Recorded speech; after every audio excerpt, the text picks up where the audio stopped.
O que significa Deus? Ele é tido como inapreensível, inefável, incompreensível. No entanto, na falta de saber o que é Deus, podemos, ao menos, esclarecer o que entendemos pela palavra que nos serve para designá-lo. Na falta de dar uma definição real, como diziam os escolásticos, podemos dar uma definição nominal, talvez. Professor, o senhor acredita em Deus? A essa pergunta, feita por um jornalista, Einstein respondeu: diga-me primeiro o que o senhor entende por Deus, depois eu direi se acredito ou não. Se pararmos para pensar, é um procedimento correto, um procedimento muito adequado, porque uma definição nominal é necessária. Uns e outros têm de saber do que falam e o que os opõe, em que acreditam ou não acreditam. A título provisório é suficiente. Deus, tradicionalmente falando, seria o ser eterno, espiritual e transcendente, exterior e superior à natureza, que teria criado consciente e voluntariamente o universo. Supõe-se que ele seja perfeito, onisciente e onipresente, ser supremo, criador incriado, causa de si, infinitamente bom e justo, de que tudo depende e não depende de nada, é o absoluto em ato e em pessoa.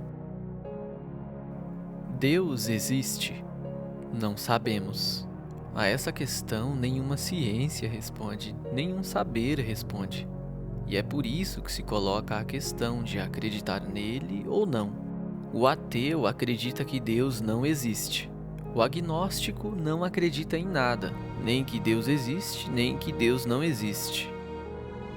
Agnostos, em grego, significa desconhecido ou inconhecível.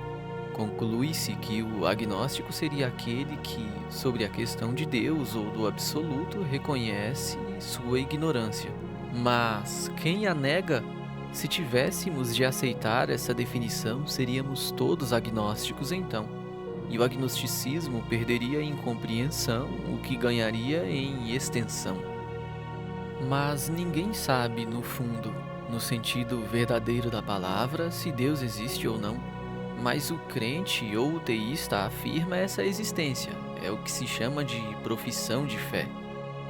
O ateu a nega, o agnóstico não afirma e nem a nega. Ele se recusa a dar uma resposta ou se reconhece incapaz de dá-la.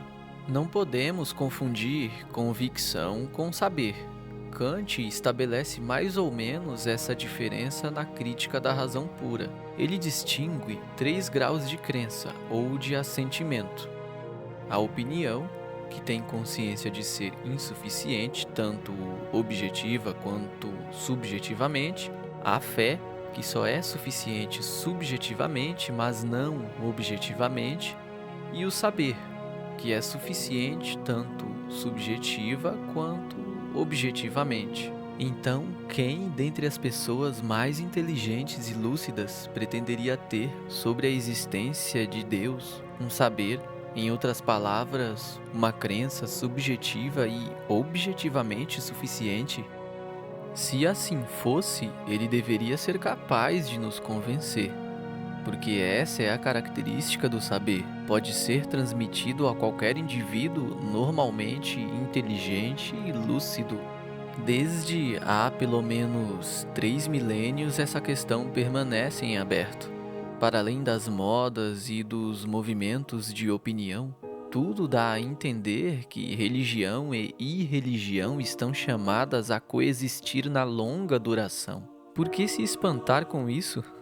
Esse fato só pode incomodar os sectários ou os fanáticos.